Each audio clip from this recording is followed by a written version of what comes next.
In the 1950s, the Western region's principal expresses were the Cornish Riviera Express, serving the West Country, and the Bristolian, serving the Great Western Railway's raison d'etre, Bristol. In 1958, the railway roundabout cameras went to Bristol's Bath Road locomotive depot to see the train being prepared. 10 years after nationalisation, Great Western traditions were still paramount, with train reporting numbers on the smokebox door, the coats of arms of the cities served, London and Bristol, on the headboard, and Castle-class 460s powering the train. The driver's name on the cab side was an innovation in 1958, but was only in use for a short time during that year.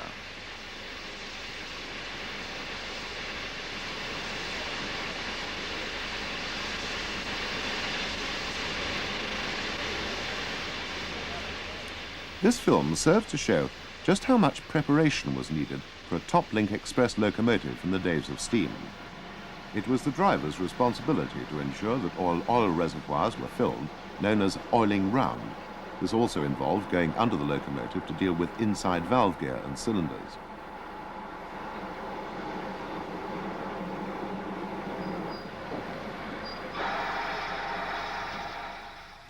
As befits a prestige train, the engine was one of the latest of its type, a Castle-class built after the war.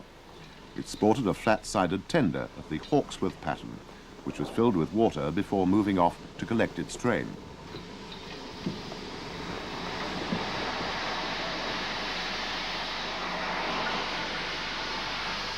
This engine, number 7018 Bristolian Castle, was one of the first two to be fitted with a double chimney and exhaust and allocated to the Bristolian. Preparation of the train also involved the guard. At the carriage sidings, we see the guard bring the tail lamp to the back of the train. His next job is to record the carriage numbers and to do the weights, noting the weight of each coach and the makeup of the train. Meanwhile, the yard carriage examiner ensures that the accumulators are full, brakes are working, and so on.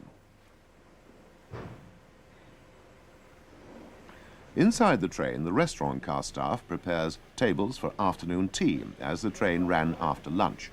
The guard affixes seat reservations to the seat backs, most stock being of the compartment type.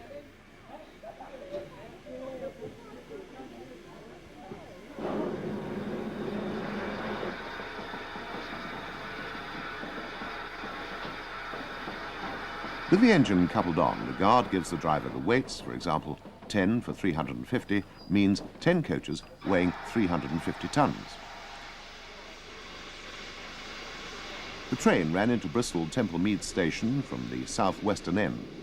The coaches were mostly the most recent British Railways standard type, but painted in the Great Western livery of chocolate and cream, used from 1957 on the Western region's named expresses only. Headlamps over each buffer indicate an express passenger train. An 82A on the small oval plate on the smoke box, a Bristol Bath Road locomotive. The fire is built up to the firebox door in true Great Western fashion, and the train is ready for a prompt departure.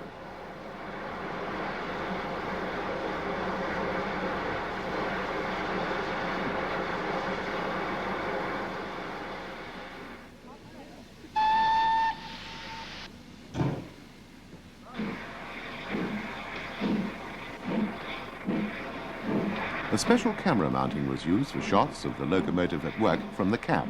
This was clamped to the cab side sheets.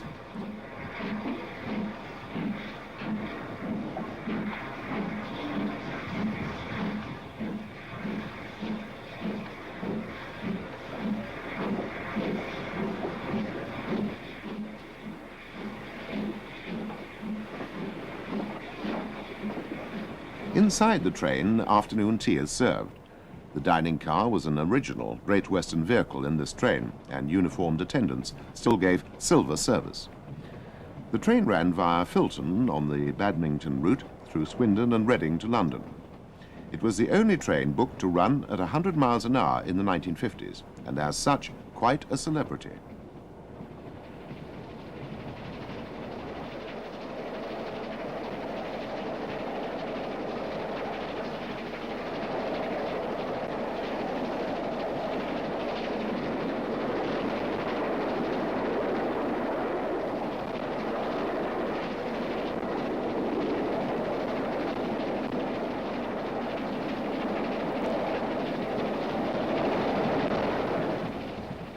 Inside the train, a first-class passenger could relax, whilst the guard, a man at the top of his profession and still sporting the full Great Western gold-braided uniform, checks tickets. In this instance, a young family with second-class tickets, third class was upgraded to second in the late 1950s, were found in a first-class compartment.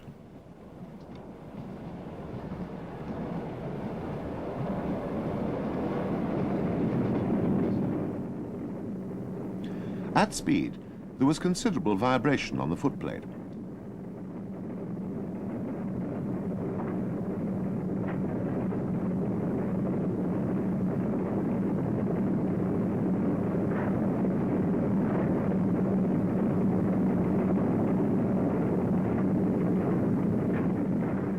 Filming for this feature took place over 5 days.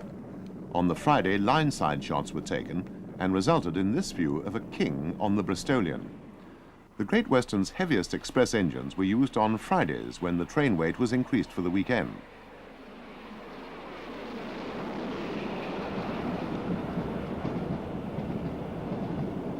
Inside, the guard makes up his log.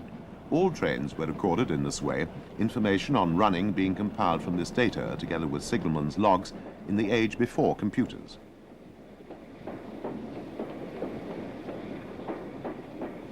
Finally, we run into Brunel's great masterpiece Paddington station, passing pilot engines.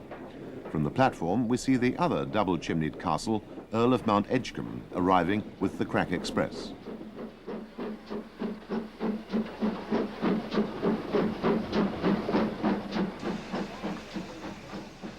A good job, well done.